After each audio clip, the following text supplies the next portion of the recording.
Oh, I'm sorry. Did I break your concentration?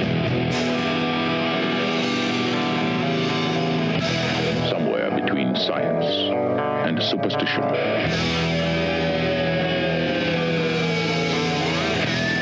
We have such sights to show you.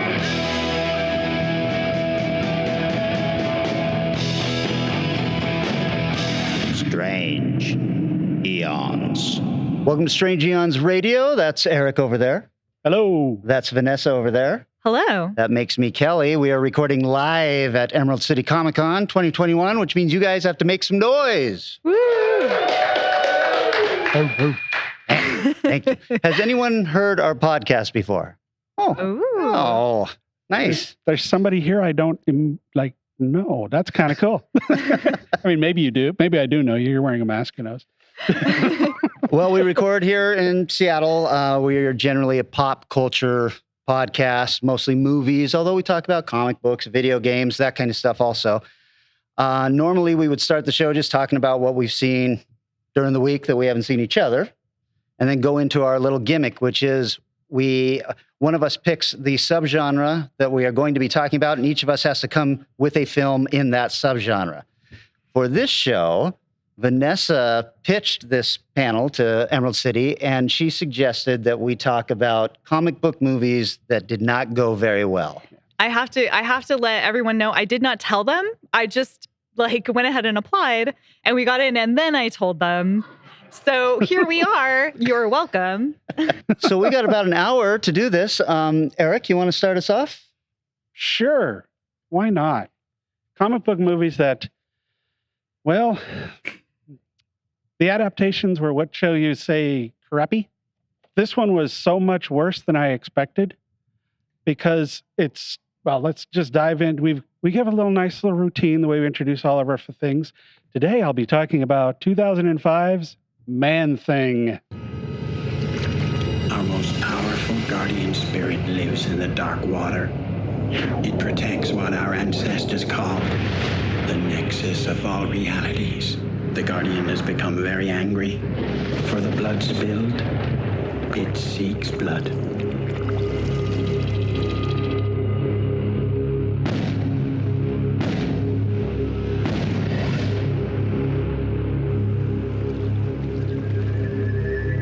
I can show you to the edge. That's as far as I'll go. You really believe in all this? I believe I don't want to die, Sheriff. You sheriff? Meet the old sheriff.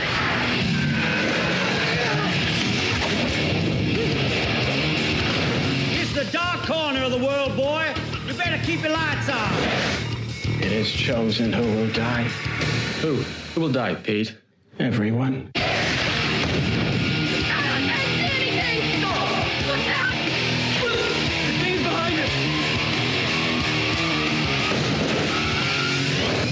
How can you shove a branch down someone's throat like that?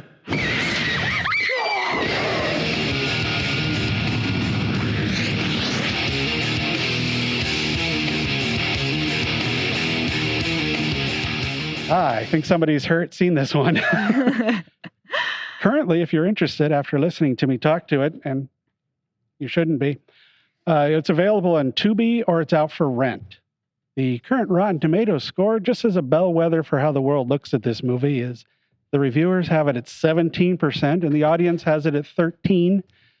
And I'm going to call that generous. Oof. Ow. This sucker had a budget of $5 million. So no excuses, really. I mean, independent, $5 million, but it wasn't independent. I'll get to that in a minute. Directed by Brett Leonard, who, how could this not be a success? This is the director of The Lawnmower Man. Oh, no. Oh, no. Classic. Writers credit, they do credit Steve Gerber, who's not exactly the inventor, but the kind of the perfecter of Man-Thing in the 70s. The regular writer, Hans Rudenoff. You're going to love his resume.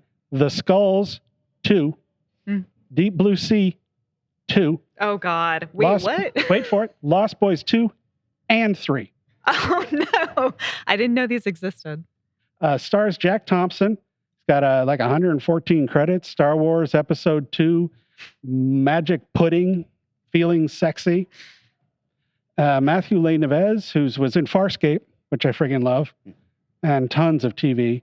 Steve Bastani, who was in the Beastmaster TV show, which I need to now find and watch. One person knows. And the Is wonderfully... Steve here? Tell him we're talking about him. Get him down. There you go. And the wonderfully titled He Died with a Falafel in His Hand. Whoa. And Is that a short film or a feature? That's a feature. And finally, Rachel Taylor, who's in Transformers and the actually really good film Bottle Shock. Mm. This is, well, for those of you that are not familiar, does everybody here know Man-Thing? Man-Thing was invented in the early 70s, or created in the early 70s by Stan Lee and the usual troupe of folks in Marvel. I think I've got the full list in trivia. He is best known for his tagline, "Whatever knows fear burns at the touch of the Man-Thing." So he's a swamp-based critter who's comparable in a lot of ways to Swamp Thing, except he's not real bright, except in the very weird rewrite that R.L. Stine did a few years ago, where he discovers how to think and talk. Very weird. He has a very huge history. He's part of the nexus of all realities. He's the sole guardian of that. He's a member of the Midnight Suns, which is a really interesting, short-lived thing that like Ghost Rider and a few people like that in it. And a friend and partner of Howard the Duck. Yes. Finally, somebody can be friends with Howard. That's right. First appeared in Savage Tales in May of 1971, a full 2 months before Swamp Thing. It was created by Stan Lee, Roy Thomas, Steve Gerber, as I mentioned before, and Gary Conway and the late Gary Morrow all worked together in various ways. See, I'm avoiding talking about the film. So I'll just dive in here. I was really, really surprised when the movie started with Marvel's flipping logo that you see, the little flipping things that you see before every Marvel movie. This one, however, was about half the length. It was really short. But so this is an official Marvel release. It starts off with amazing music that remind me fondly of bad made-for-TV movies. The accents are freaking crazy. They're so bad. And it's supposed to be Southern, I think. And they're just terrible. But it starts like this is a slasher film. I'm like, well, I don't think this is a good representation, but we'll see where it goes. Yep, slasher movie. How do you know? Because 2 teens go out into a boat in the swamp, have sex, and get killed. Like, okay, this is a freaking slasher movie. Get killed by Man-Thing? That you don't see at that point. Okay. Something comes out of the trees and pulls the guy. How to talk about this? Anyway, so then we cut to a scene where protesters are complaining about something being built in the swamp, but this is simply a setup for the sheriff to arrest the pretty lady that's complaining about the stuff. And so they go back and he interrogates her and they flirt. Yep, pretty exciting. The next morning, he goes to the diner where we're introduced to the strange guy, the people that know all the secrets of the swamp. The lady he met yesterday is there. And this, for some reason, the power goes out, and now you meet the local shaman guy who's going to warn him about the horrors of the swamp. Yep, it's all in that one scene. Wait, why is the shaman there? He's like, the electricity is out. I must be present for this event. Pretty much, yeah. Wow, okay.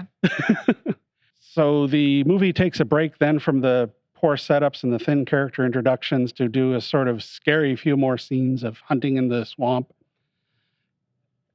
Watch me skip forward. 43 minutes in, we first see the hand of Man-Thing show up and kill somebody.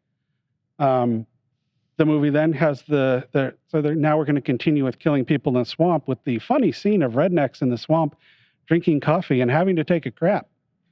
And then, of course, slipping and falling in it.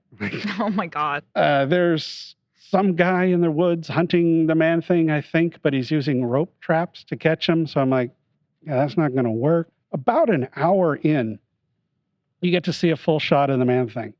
And if it's a $5 million budget, I think they spent probably $2 million of it on the Man-Thing because he actually looks kind of cool.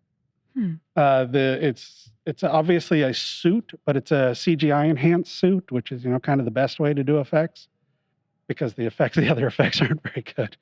But so he looks cool. And I was like, all right, that Could have been a great start for Man-Thing. Does he look like Man-Thing with the tendrils and the nose tendril and all that? Sort of. Okay. It's a little more like later on, he's got the glowing red eyes and he's got the stalks that come out of his head and stuff. So it looks pretty good.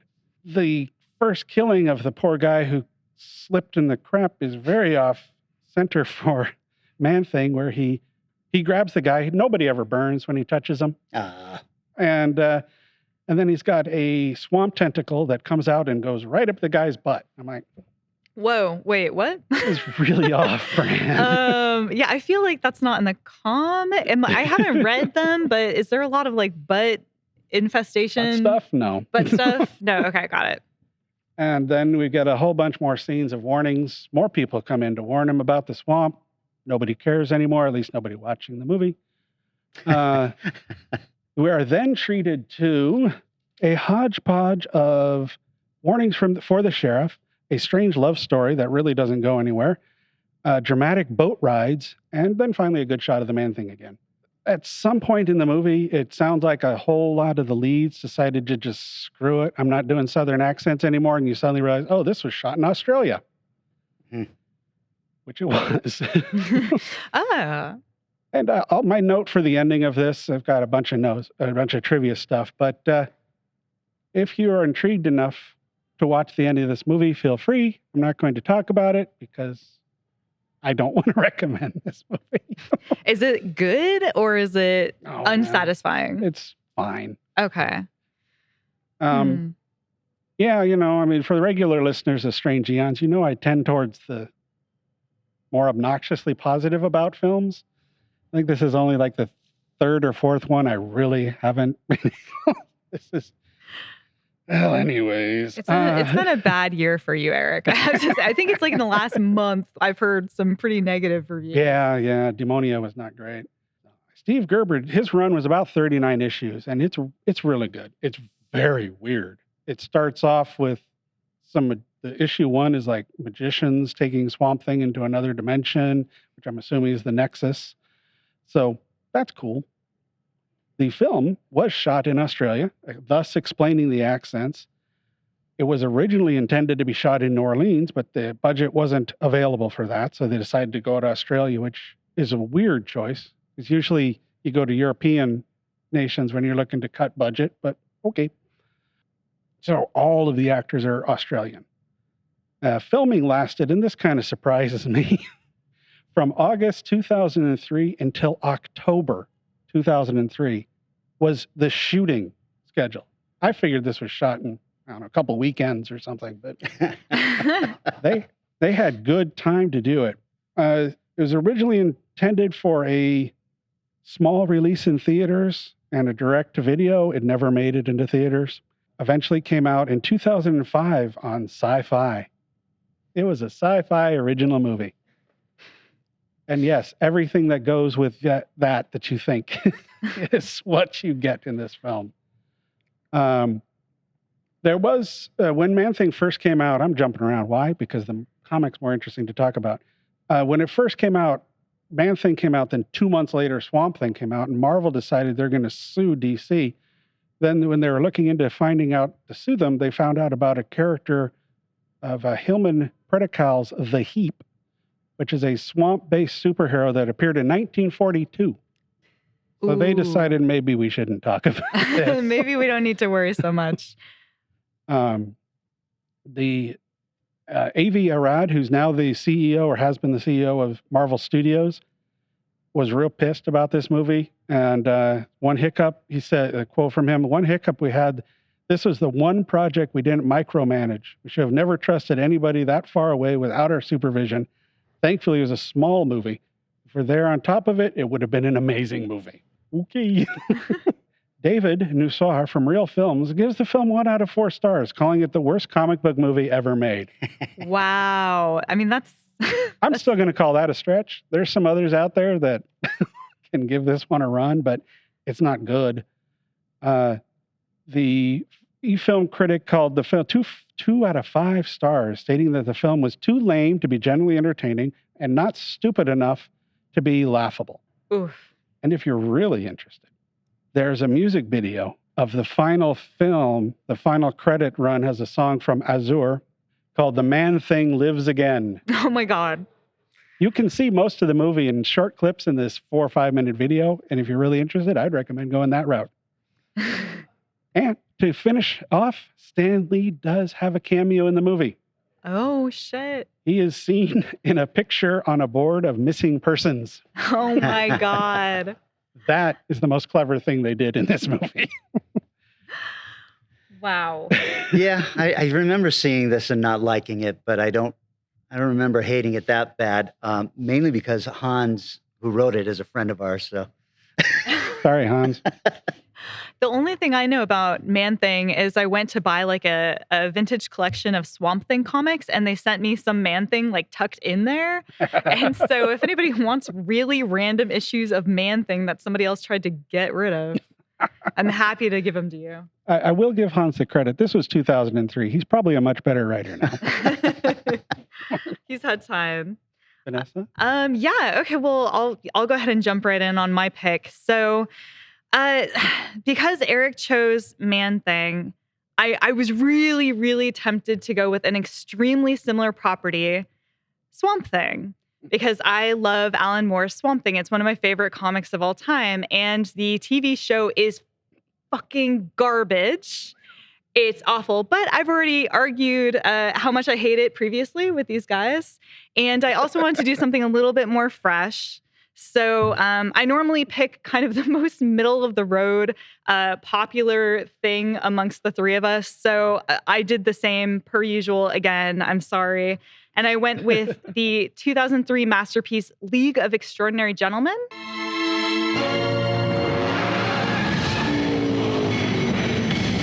Powers are legendary.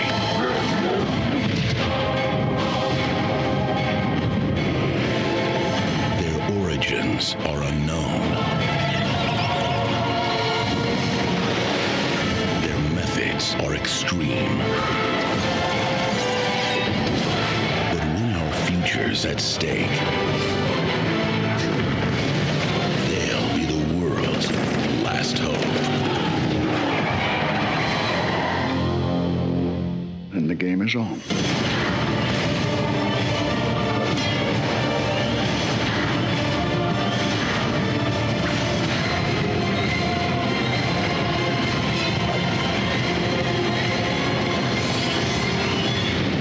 LXG, the League of Extraordinary Gentlemen.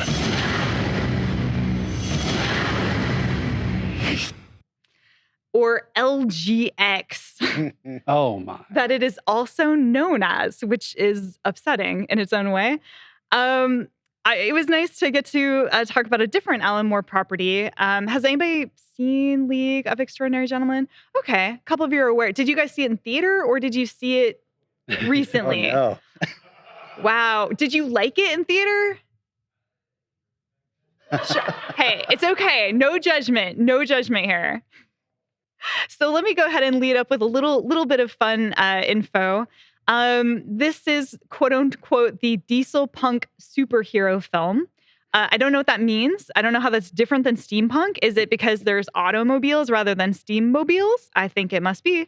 It's based specifically on the first volume of the comic series by Alan Moore, which had come out in 1999. So this came out only 4 years after the comic. This has a Rotten Tomatoes score, 17% from critics and 44% from audience. So critics hate it. Audience, don't love it, don't hate it, somewhere in the middle. Budget of $78 million, box office of $179.3 million.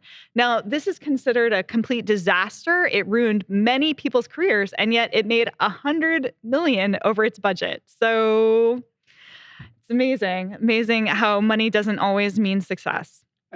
The director, one Stephen Norrington, he has 4 directing credits under his belt, including Death Machine, Blade, The Last Minute, and League, which is the last picture he's ever directed. He's also a sculptor and a musician. He's done special effects on 9 projects, including Hardware, Aliens, Aliens 3, Exorcist Beginnings, and Harbinger Down. Harbinger Down is also a piece of garbage. Don't check it out, but some of those other ones are good. He also now he dabbles in makeup. So he worked on makeup in Blade, Hellraiser, Bloodline, Waxwork, Witches. And he's acted in 4 projects, including playing Gump in Return to Oz. So I don't remember who Gump was, but I was stoked that a kind of B, C-level director showed up. The writer of this, the screenplay was done by James Robinson. He's not normally a screenwriter. He's actually typically a comic book writer. He's known for Starman and the upcoming series Stargirl, which he is part of the adaptation for. He has very few film credits outside of Son of Batman, Cyber Bandits, and the Stargirl series. And of course, the other 2 writers involved are Alan Moore and Kevin O'Neill. Alan Moore, if anyone is not aware of who that is, you should leave because you're at Emerald City Comic Con. Comics in the name. Alan Moore did Watchmen, From Hell, Swamp Thing, V for Vendetta, Batman, The Killing Joke, and recently Providence, which I have like huge copies of and have not gotten around to reading. I'm sure it's really good. I know I'm a bad fan. Kevin O'Neill is an artist and collaborator. He's known more for Nemesis, the Warlock, and Martial Law. I know nothing of these. I'm sure they're also very good. It stars, okay, it's a big cast. On the cover of the comic, there are 1, 2, 3, 4, 5, 6. There's 6 people. There's more than that in the film. So I'm going to kind of talk about the leads and then sort of quickly go through the rest.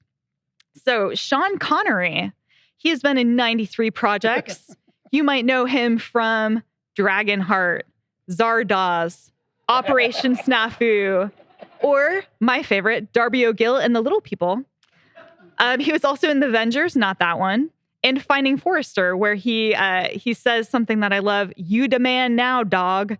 So beautiful.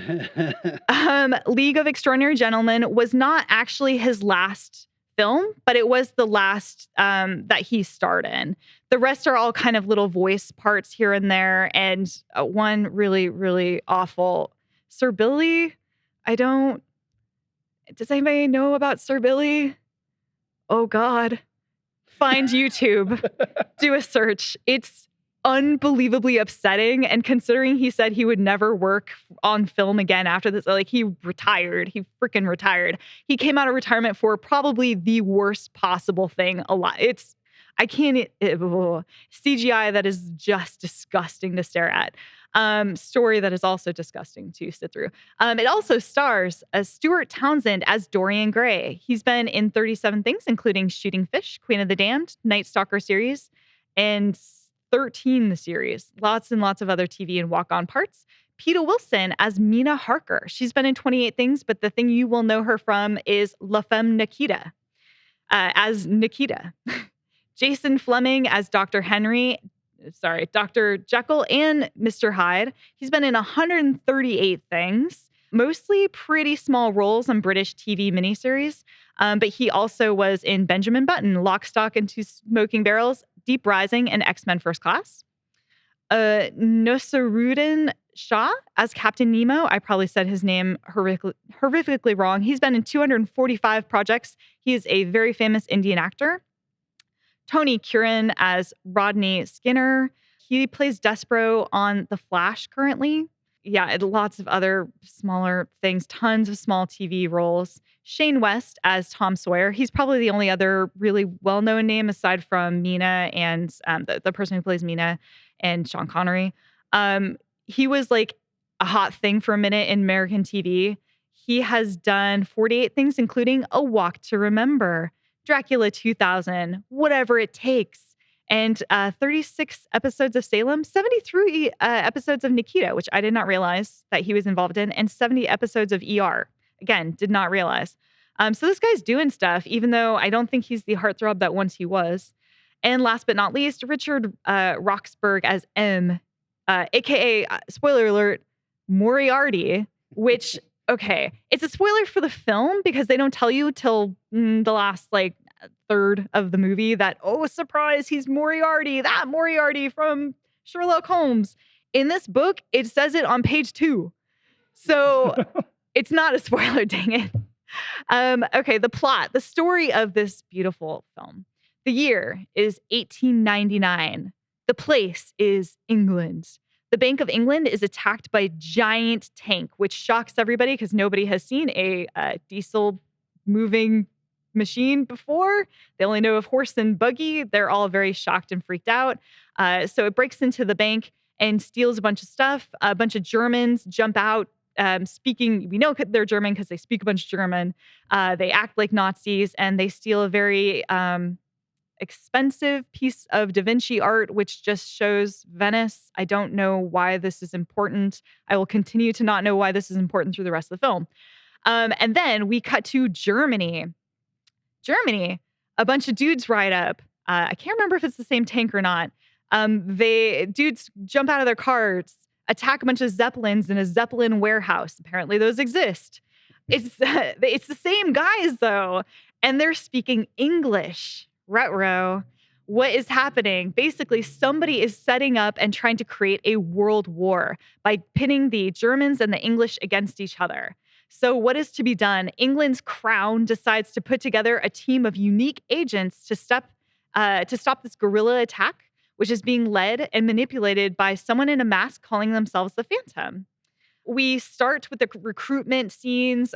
We meet Alan Quatermain, aka Sean Connery. He is a legendary sharpshooter and adventurer.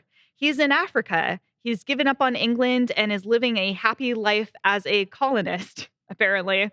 It's very, very awkward. I'm sure that he's cool, though, because he's like friends with the black people and they blessed him. But he's wearing the white hat and he's hanging out in a room with a bunch of white people, drinking white drinks, and like black people are lined around the edges with waiter. It's so upsetting. It's fine. Whatever. It was a different time, 2003. We had different values.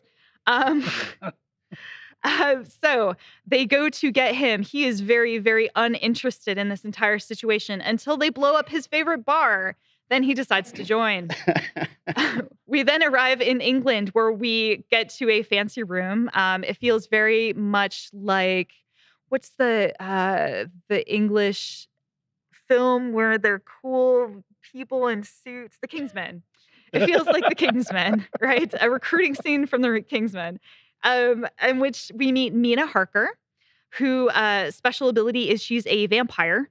We meet Rodney Skinner, is definitely not the Invisible Man. Don't worry about it. He accidentally became the Invisible Man, but he's not the original one. That guy died, and he's just a thief who like stole the wrong thing, and now he's invisible. And Captain Nemo. You can tell which one didn't get the rights. They need to get to Venice before a European conference, which is kind of this last chance to stop a world war. And the terrorist group is also heading there because they want to go and blow it up using those drawings that Da Vinci did of Venice. Now, this is literally just drawings of like a building. I'm like, I don't know how this is going to help you figure out how to blow up all of Venice, but okay. Like I will stick with you on this one, kind of. They then have to go and recruit more people for no apparent reason. They go to visit Dorian Gray, who refuses to join, but then they are interrupted by those same terrorists who surround them with guns. They're outnumbered until out of the blue, out of nowhere, one of the gunmen turns on the rest. It is the American Secret Service agent Tom Sawyer.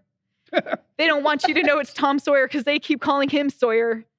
It is in the credits, though, that he is Tom Sawyer. The whole time I was like, is that supposed to be Tom Sawyer? Why is he a sharpshooter? He's like a fast sharpshooter. What is going on here? He's pretty fun. That's fine.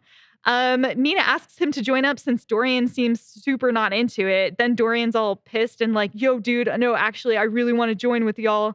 So Quatermain turns to him and goes, you know what? I'm going to keep you both. Seems good. They go off to Paris to pick up Mr. Hyde, who's terrorizing the people there for some other unknown reason. They offer him amnesty if he will join in with their group. And I think that's it. I think they get everybody at that point.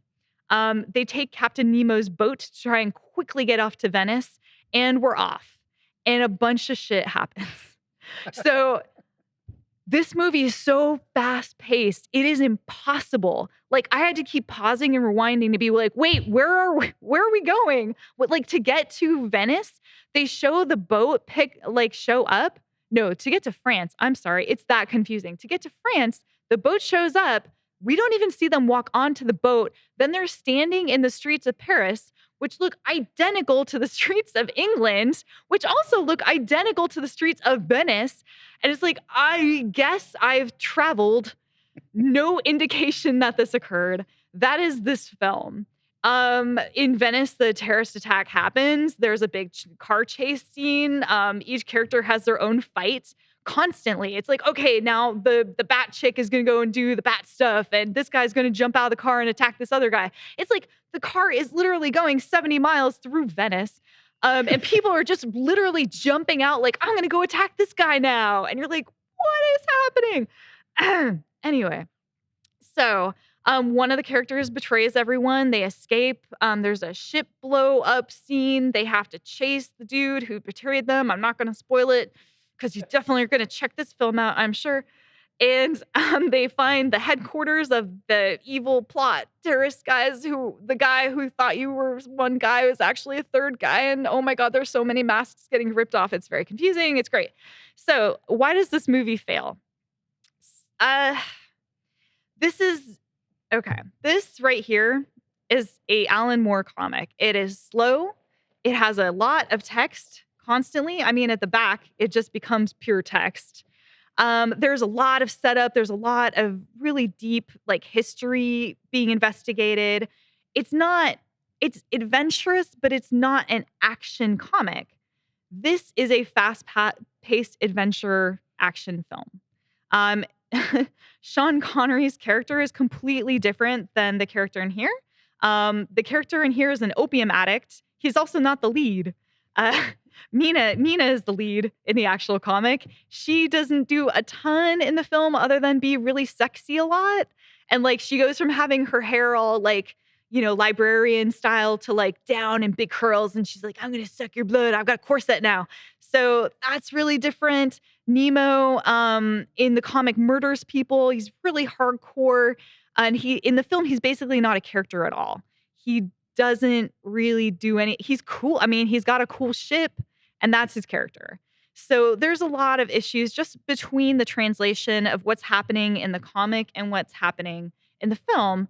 But as far as just the film itself, it's just impossible to keep up with. There's so many characters and they don't mean anything to anyone who isn't a giant nerd.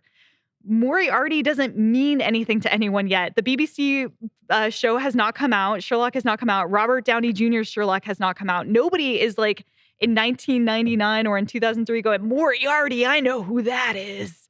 Like that's now. Steampunk, I'm not sure if in 2003 steampunk was that big of a thing. So it might have just had a weird tonal feel. The makeup on the Invisible Guy, it's rough. He looks like powder. Anybody seen the movie Powder? He looks like powder, like when he's wearing it. It's better when he just doesn't at all. And the CGI is muddy. It's ugly. It's no good. The cool things about it, the ship looks very nice. Even though it's the wrong ship, because in the comic, it's a giant squid. And in this, it is a giant sword.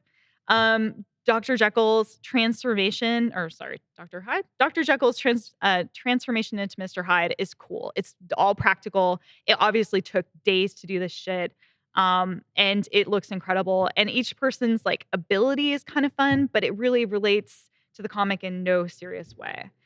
I have trivia, but I feel like I've already talked way too much. Oh, I want to hear your trivia. You want to hear my movie. trivia? All right. You guys are okay with a little bit of trivia before you switch over to Kelly? All right. So Alan Moore has had 5 books adapted into film, which includes From Hell, League, V for Vendetta, Watchmen, Batman, Killing Joke, and more recently Swamp Thing. This made Alan Moore that really creaky, I don't want to watch my films. They're going to suck. They're not going to do the thing I care about. This is that film that did that for him. It really had so little resemblance to what he wrote. It obviously downsized his main character. It changed around a lot of stuff that he was not into. He was basically unhappy with adaptation being so different from the original story. He's since distanced himself and his adaptations like V for Vendetta and Watchmen, which I think is a shame because I actually think Watchmen isn't too bad. In an interview with The Times, Kevin O'Neill The other guy who worked on League, who's the illustrator of the comics, said he believed that this movie failed because it was not respectful of the source material. He did not recognize the characters when reading that screenplay. So kind of the same sort of thing. According to the producer, Dan Murphy, who definitely doesn't have a stake in the game, he said in a making of featurette on the DVD release that pre-production work on this movie predated the publication of the first issue of the comic book. So this may explain why there are noticeable differences between this movie and the graphic novel. There's like 4 years of difference. Okay, sure. I think they could have done a little rewrite. In the production, so Steve Norrington, this obviously his last directing film, he was known as being notoriously difficult to work with. David S. Goyer said that while making Blade, Norrington began taunting him about how tattoos aren't tough. And then Norton then began flaunting his various piercings and deriding Goyer. And during the making of League of Extraordinary Gentlemen, some anonymous crew members claimed that Norrington had no idea what he wanted. He wasted hours setting up scenes differently and filming scenes that would never make it into the movie. And he also had regular verbal arguments with star Sean Connery. According to anonymous sources on the set, there were frequent shouting matches. And in one infamous incident, Norrington challenged Connery to hit him in the face, to which Connery responded by walking off the set. Norrington did not attend the opening party for the film. And when Connery was asked where Stephen could be, he said that he is said to have replied, "Check the local asylum." So no real love between these two bros. As for his own perspective of things, one of the few comments Norrington made on the subject was that he does not like studio supervision and is uncomfortable with large crews. So way to go, bro. You will never get another big film again. Norrington vowed to never again direct and reportedly, after the reportedly horrible experience of making this film. Connery did retire after making this film for several reasons, but often citing the film. The reason why he took this role in the first place, which a lot of you might wonder, it's like, why did he take this script out of all the scripts if it was so bad? Well, he'd been offered roles in The Matrix in 99 and Lord of the Rings in 2001, but he said he didn't understand the script, so he didn't take it. And he got this script and he also didn't understand it. And so he's like, it's going to be a success, clearly. He was wrong. There was going to be a planned sequel, but unfortunately that did not happen, obviously. So it was going to be based off of the Martian, H.G. Wells War of the Worlds stuff. So we don't have that to look forward to. And that is my movie. That is League of Extraordinary Gentlemen. I would say read the comic, but there's like Invisible Man rape very early on. I don't know what to tell you. There's a lot. There's like so many references to rape in the first 5 pages. I'm not sure I can really recommend it to anybody. If you're a completionist of Alan Moore, there's some cool, interesting bits, but just be warned, it's rough. It's not always fun with him. I like that the director vowed to never work that way. You don't get many vows anymore. Seems a little more serious than just saying, Today I'm not going to do this. I vow. Priest.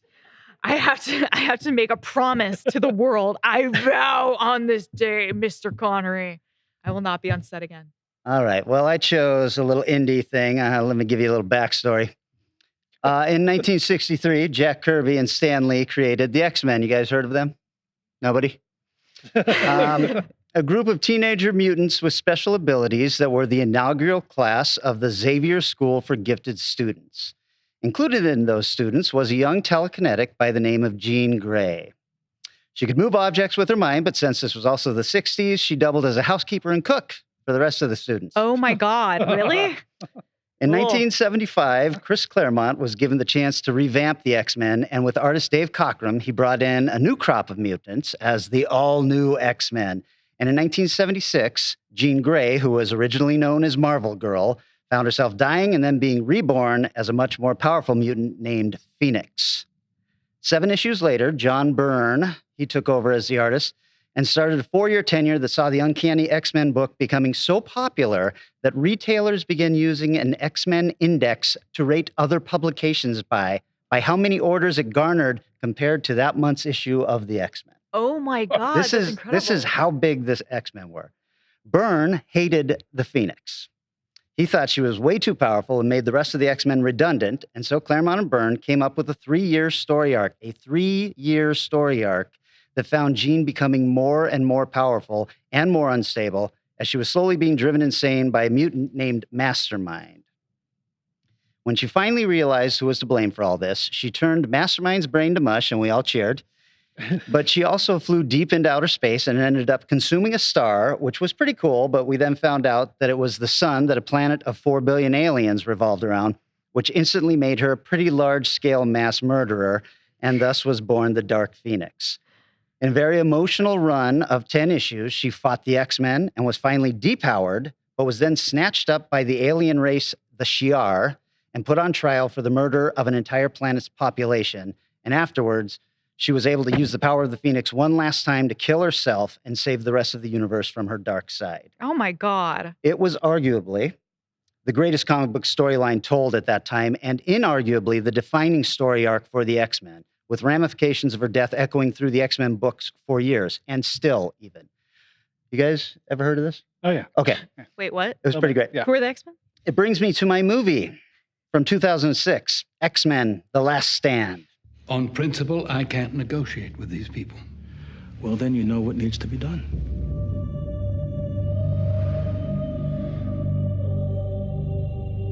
We're going to protect our citizens. Make no mistake, my brothers. The humans will draw first blood. And the air is still, and the night has fallen. There's only one question you must answer. Who will you stand with? A major pharmaceutical company has developed a way to suppress the mutant X gene permanently. They're calling it a cure. There's nothing to cure. Nothing's wrong with any of us for that matter. You of all people know how fast the weather can change. Did you find what you were looking for? The source of the cure is a mutant. More powerful than you.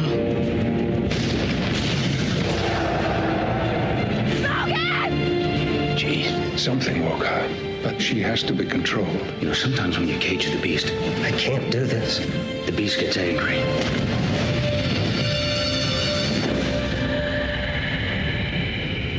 You have no idea. You have no idea of what is upon us now. Fury that this world has never witnessed.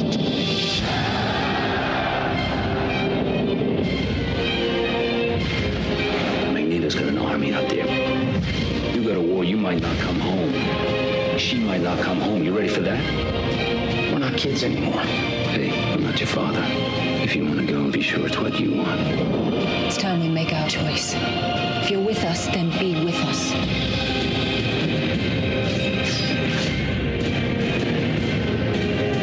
They wish to cure us. And I say we are the cure. Look at me, Jean. We can help you. We can fix it. We can make it like it was. Stay with me, please.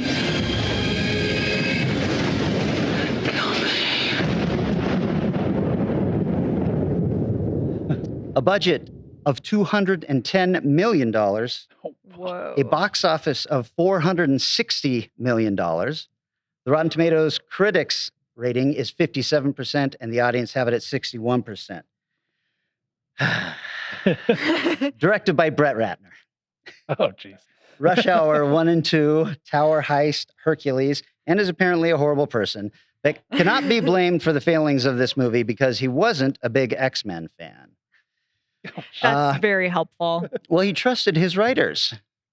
One Simon Kinberg, who wrote Sherlock Holmes, X-Men, Days of Future Past, and X-Men Apocalypse, and Zach Penn, who wrote X2, X-Men United, Ready Player One, Free Guy, and apparently in development, ROM Space Knight. Seriously? Yep.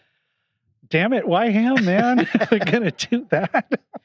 I'm not going to tell you what all these people starred in because you know everybody in this movie. It stars Patrick Stewart, Hugh Jackman, Halle Berry, Ian McKellen, Famke Janssen, Kelsey Grammer, Rebecca Romijn, James Marsden, Sean Ashmore, Elliot Page, and even Vinnie Jones horribly miscast as the Juggernaut.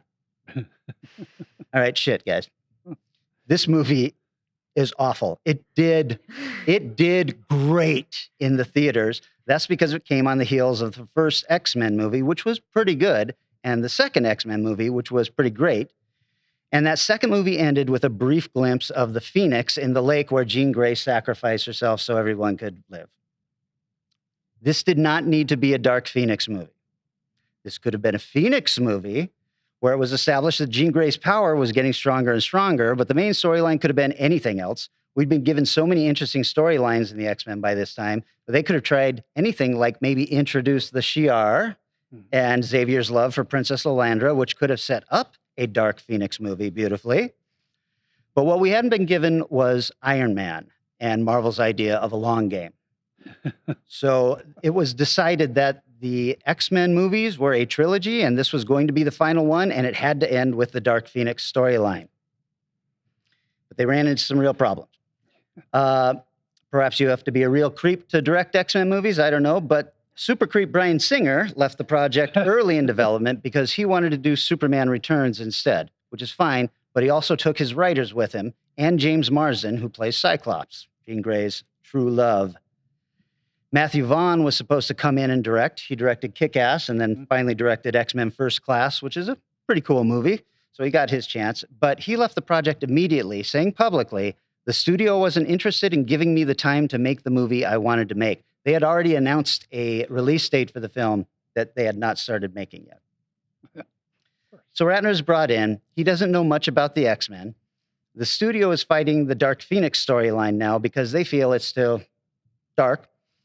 And they like this idea of curing mutants and Magneto freaking out about it, which is a different storyline from the comic Joss Whedon wrote. Yeah. And Joss even was approached to do this. He was busy trying to make a Wonder Woman movie at the time. Consistent, though, with the other directors. Sure. Yeah, that would have been a fine movie on its own, but Simon Kinberg, the writer, this guy really wants to do the Dark Phoenix storyline. He is a fan. So the studio is fighting him, and with the actor playing Cyclops leaving to work on Superman, they put down the mandate that Cyclops has to be killed. Now, this may or may not have been the studio's way of punishing Marsden by making sure his character can't ever come back, but it results in a very stupid scene where Cyclops goes to mourn Jean Grey at the lake where she sacrificed herself, and he meets the resurrected Phoenix now, who kills him immediately. That makes a lot of sense. Yeah. The studio also wanted Cyclops gone because, and I quote here, you can't see his eyes. It's a harder character to relate to for the audience. Oh my God. Another decision Fox makes is to have Jean kill Xavier as the mid-act 2 turning point of the film. Spoilers. Has everybody seen this movie? I hope. They believed that Xavier's death would relate and match the impact of Spock's death at the end of Wrath of Khan. Oh my God.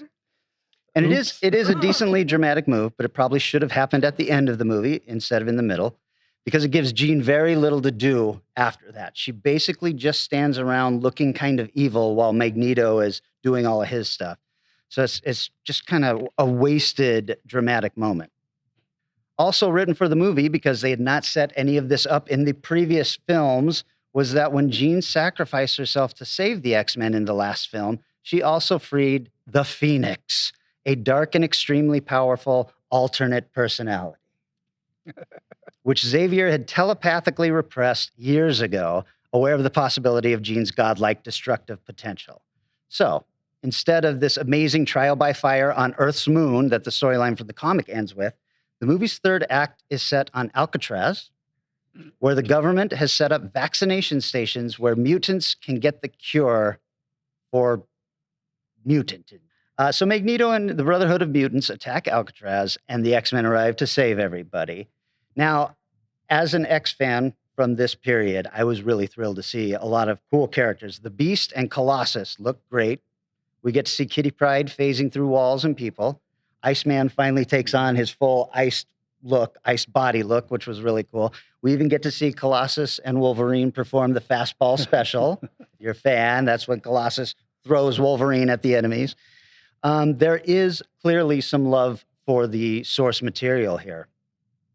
However, after Logan has talked Jean down from her Phoenix personality, Army reinforcements arrive and start shooting at them. So the Phoenix is reawakened and starts disintegrating the troops. I mean, she's basically just pointing at them and they're turning into dust. She then begins to destroy Alcatraz and anyone within range of her powers. Logan realizes that only he can stop the Phoenix due to his healing factor and adamantium skeleton. And when Logan approaches her, he starts being torn apart and healing. It is admittedly a kind of cool scene. She momentarily gains control and begs him to save her and everyone else by killing her. And Logan fatally stabs Jean with his claws and kills her, which totally turns this into a story about Wolverine instead of Jean Grey, because he now has to live with the idea that he killed the woman he loves. So, way to go. But that's not all. In 2019, 13 years after The Last Stand, the X-Men have been rebooted, had their timeline changed with the Days of Future Past movie, which was also a pretty cool movie. And Fox releases Dark Phoenix, which was an attempt to better tell the story from the comics. I'm not going to get into the particulars of the actors, because what's really important was that this movie was again written by Simon Kinberg. And to make matters worse, he directs the film. Oh my God. And says publicly that he regretted how the storyline played out in The Last Stand, and he planned on getting it right this time. Has anybody seen Dark Phoenix? Big fans, are we? No? Nobody? So I will admit, this movie corrects the biggest sin of The Last Stand by making this movie all about Jean's transformation to Dark Phoenix. So it is a movie about her.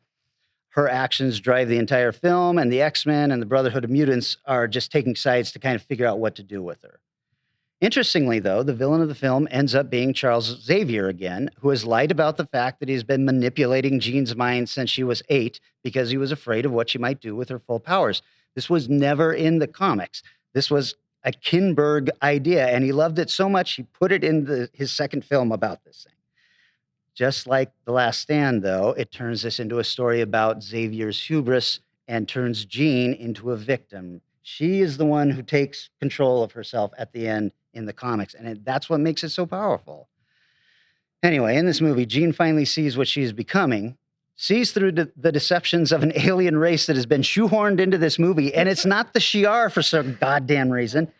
And she then flies into space, assumes her final form, destroys the bad guys, and flies off into the cosmos as the fully evolved Phoenix Force now. I assume this is because, even in the comics, Claremont and Byrne couldn't resist bringing Jean back after all of that drama years later and removing all of the gravitas of their Dark Phoenix storyline by letting us know that Dark Phoenix was never Jean Grey. Do you remember that? Oh, yeah. Yeah. Oh, yeah. Who was still at the bottom of the ocean, preserved by the Phoenix, which now is revealed as a cosmic entity instead of just Jean Grey fully powered up. You dig? That was always the whole thing, is that she got all this power. She didn't know what to do with it, and it just got out of control. And then she realized, I got to take care of this. This is my problem. But they then fucked that up. So now in the comics, the X-Men have had to battle the Phoenix Force in the ensuing years and have even seen other X-Men become wielders of the Phoenix Force. Eric, are you reading the X-Men anymore? No. Did you know that Cyclops himself became Dark Phoenix about 5 years ago? Yeah, no, I missed that one. It is all a fucking mess. It stomps all over the beauty of the original story, in my opinion, but what do I know? I could be wrong. Anyway, The Last Stand was my movie. I call bullshit on it, and I call it an absolute disaster of a comic book adaptation. I have a little bit of trivia. Budgeted at $210 million, this was, at the time, the most expensive movie ever made. Oh, my Wow. God. But it made $460 million. I mean, Yeah. Did what it not too needed to shabby. do, I guess.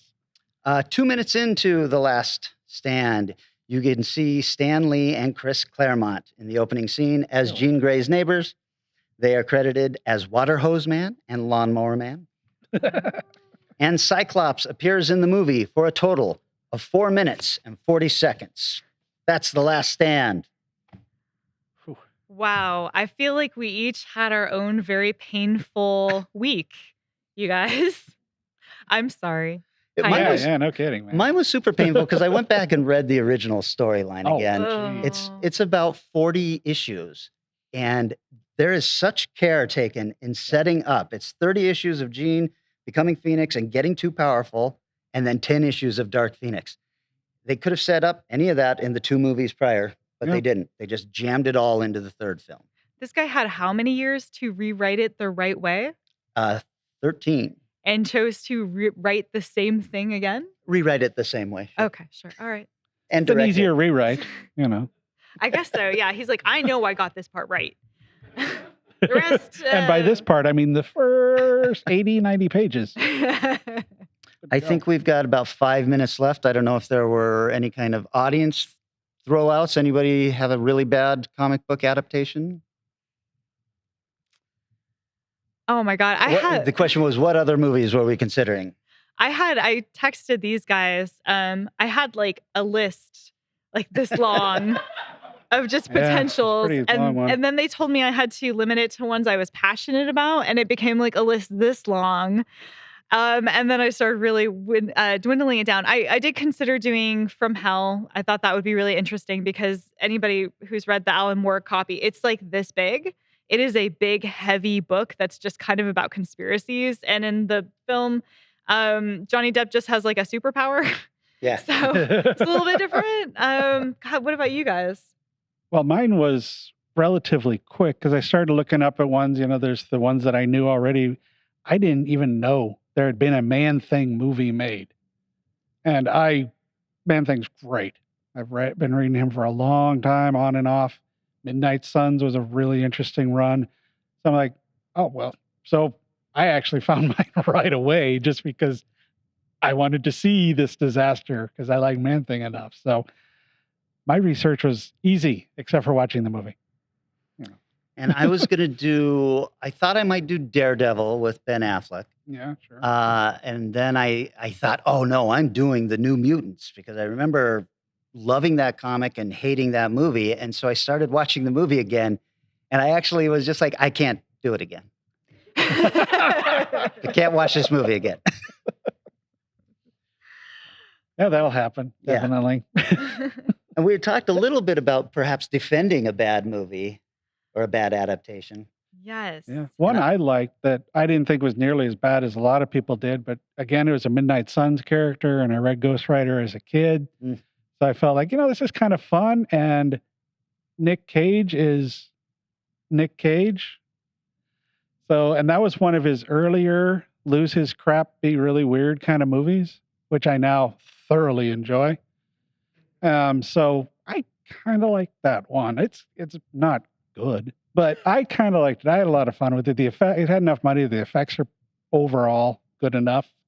So yeah, I looked into one of the ones that I thought I was going to do potentially for a bad one was the Green Lantern with Ryan Reynolds. And the problem was I started watching it and I was like, oh, but we all like Ryan Reynolds now and we all get it. And for a long time, we just didn't get it. And we were just like, oh, he just can't do anything. And suddenly it's like, oh my God, but he can do him and it's beautiful. So I was just instantly like, oh, but he's really fun. And then like the effects weren't as bad as I remembered. And now that I've seen all the DC shit, I was like, oh yeah, and that Martian guy, there he is. So I actually was like, this movie isn't as bad as I thought. I can't be mad about it. And I take a lot of heat for this, but I like the Stallone Judge Dredd movie. Because I'm with you on that. If you were reading Judge Dredd at the time, that was actually pretty close to the mood of the comic. It was wacky and with weird humor and stuff like that. And I thought they got the designs right. I love the movie Dredd, but it is nothing like the comic book Judge Dredd. Oh, right, true. Yep. Yeah, and that was in what, 2000 AD? Yeah. So all these people who are like, oh, Dredd, you got him wrong. I'm like, you've been reading a British magazine for like, you know anything about Judge Dredd? Are you sure? So, side note, my first editing job was underneath the person who'd edited that version of Judge Dredd. All right, it's not a competition. Yeah, we already lost. It's my fun fact. Let me have it. Well, I think that is our episode, guys. I do want to toss out here before you wrap up. One of our fans in, where does he live? East Coast. East Coast. made us challenge coins. Now, if you've enjoyed the show, come on up. I've got a bunch. I think I have enough for everybody in the room. If not, and you want one, I will get your address and I'll mail you one. Because but if you want them, come on up. It's got our logo on the front and Nikola Tesla. Why not? On the back. He's kind The of our coins are mascot cool. for some reason. Yeah, exactly. So thank you so much, everybody. This was a blast for us. I hope you enjoyed it. We're going to finish the night with a couple of drinks. And the first round is on Danny Williford, and I just wanted him to know that. So thank you. Thank you. All right.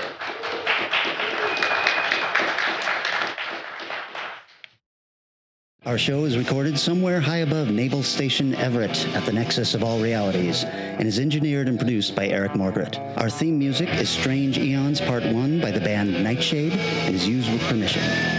Find Strange Aeons Radio on Facebook, Twitter, and Instagram, and wherever fine podcasts are found. Hey, we are recording live at Emerald City Comic Con.